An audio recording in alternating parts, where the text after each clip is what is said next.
Sənətkardır. Allah canlı sağ eləsin. Həm də sazı yaxşı qoruyanlardan biridir.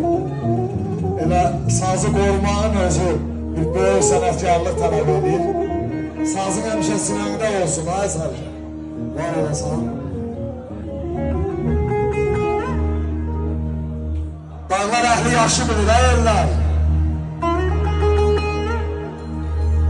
Canımızda şirin candır Gədəbəy. Şelaleler, saplaklar, maskeni, cennet mekan, Gülüstan'dı Gədəbəy. Yay ayında kuzeyinde karı var. İnsanlıktan serveti var, varı var.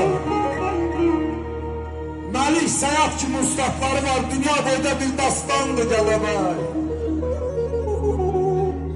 Eyşan üçün hem atadır, hem ana. İnsan deme torpağını dalana. Göz üstünde yer gösterir mehmana. Qonaqperver, mehribandır Gədəbəy. Canımızda şirin candır Gədəbəy. Candır Gədəbəy.